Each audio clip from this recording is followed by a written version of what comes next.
The Kawhi Leonard trade shocked the entire NBA as the Spurs ended up trading him to the Toronto Raptors instead of the Los Angeles Lakers. Pundits had not predicted that Kawhi would get shipped to a team outside of LA due to his strong indication of his desire to eventually get to the Lakers in free agency. But Masai Ujiri must be confident in his ability to achieve success with Kawhi and convince him to stay in Canada long term. And while everyone is covering the move from a Toronto perspective, I thought that I would take a look at what it means for San Antonio and DeMar DeRozan himself, how they piece together, and what is the future looking like for the Spurs.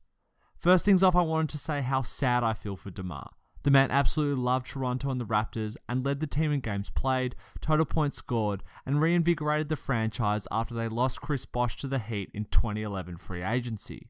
After this moment in Toronto, he tweeted out, "Don't worry, I got us," a sentiment he would stick to as he developed into a talented scorer and one of the best shooting guards in the league. He took the sentiment even further when he took a pay cut to stay in Toronto instead of moving to the Lakers. This was with the aim of allowing the Raptors to have more cap space in order to sign better players and contend for a championship. And it shows you that both players and franchises usually don't have much loyalty to each other. Fans always preach how players should be loyal to their franchise and not leave. They burned their jerseys when LeBron left the Cavaliers the first time, and fans still crucify Kevin Durant to this day for leaving OKC. But DeMar DeRozan did what these people want. He stayed with the one team for his whole career, became an all-star, and they traded him. There is no loyalty when it comes to that end, and even no trade clauses will save you. As we saw in New York with them making it so clear they wanted Melo out, it practically forced him to waive his clause and move to OKC. But despite the sadness I feel for DeMar, I also think it will be a fantastic opportunity for him as a player.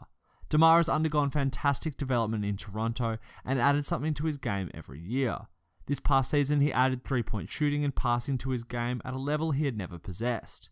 These skills will be incredibly important for DeMar to use in San Antonio. Greg Popovich won't accept anything but a team player, and DeRozan will be expected to make the right reads when he is trusted as the playmaker. But if DeMar settles into the role well, I think he could take another step under a coach like Pop. He's never had someone so cerebral or intelligent about the game of basketball coaching him. Pop is fantastic at creating sets and styles of play that benefit the talent he has on the roster.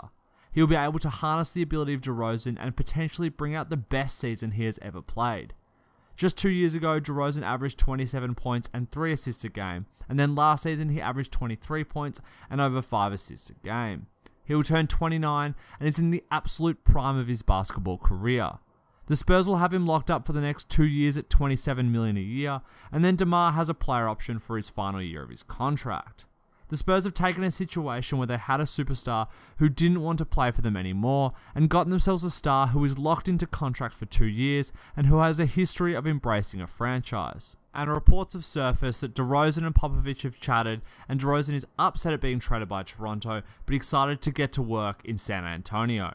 The 2-year thing is underrated also, as many have said that Pop will consider retiring in 2020, which coincidentally is when DeRozan's contract ends. And the Spurs will want to ensure that Popovich's last 2 potential years can make the playoffs.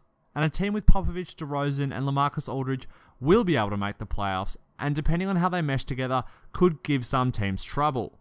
Aldridge also has experience playing alongside players of DeRozan's style. He spent the early years of his career playing alongside Brandon Roy, another shooting guard with incredible footwork, a quick step, and a wet jumper. He and Aldridge should pair really well. DeMar utilized Serge Ibaka well last season on offense, and Aldridge is an incredibly better version of Serge. The two should run a mean two-man game, whether that be through pick and rolls or through give and goes in the post. Aldridge is one of the best big men at hitting a shot off the fade in a pick and roll, and he keeps defenses super honest. If teams hedge on DeRozan in the play, he'll be able to dump it off to the big man so easily for a wide open jumper. But if they don't, he has the speed and athleticism to slice through the paint and get to the rim for a dunk or a layup.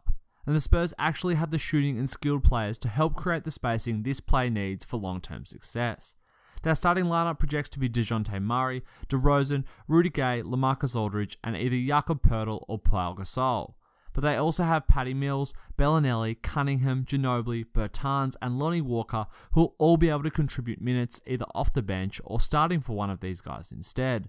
It is a very similar team to the one the Spurs had last year, except they didn't have anyone who could create that shot in the vein of DeMar. The player who has done this over the last few years for the Spurs was Kawhi. In 2016-2017 NBA season, he was incredible in the post, off the dribble, and pulling up for a jumper. This isolation play, when blended into a Greg Popovich system of coaching, reaped huge rewards. DeMar isn't as efficient an isolation scorer as Kawhi, but he's really good at it as well. And simply having this option back in the offense will help San Antonio immensely. And before we dive into this, I want to clarify that Aldridge is a great player in the post and in isolation himself, but you need players to get him the ball. He can't attack off the dribble like a wing, and is simply more of a complementary star that fits in when compared to the creation of Kawhi and DeRozan. And as I said, this will help the Spurs. When the offense slows down and the team is struggling to get a good open shot, they can simply throw DeMar the ball with 8 seconds left in the shot clock. He is incredible at creating space and rising up for a jumper, bullying his way to the rim in the post, and just generally creating a shot from anywhere on the floor. DeRozan is one of the few players left in the league who can shoot the ball from anywhere on the court. He has his spots on the court that he loves, no doubt, but every piece of hardwood is DeMar's spot also. And this will be especially relevant in the playoffs, when DeMar will be able to take the pressure off of Aldridge and vice versa.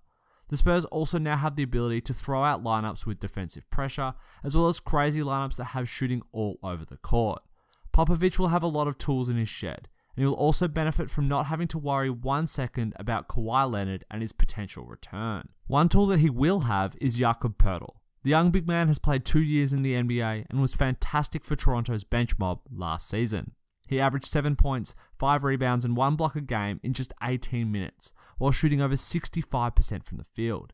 These numbers are fantastic, and show a player willing to play his role and play it with energy off of the bench. But I wouldn't be surprised to see him begin to play a starter's role or simply way more minutes. The advanced stats absolutely love Poeltl. He has a good defensive box plus minus, and his offensive rating and defensive rating are off the charts as well.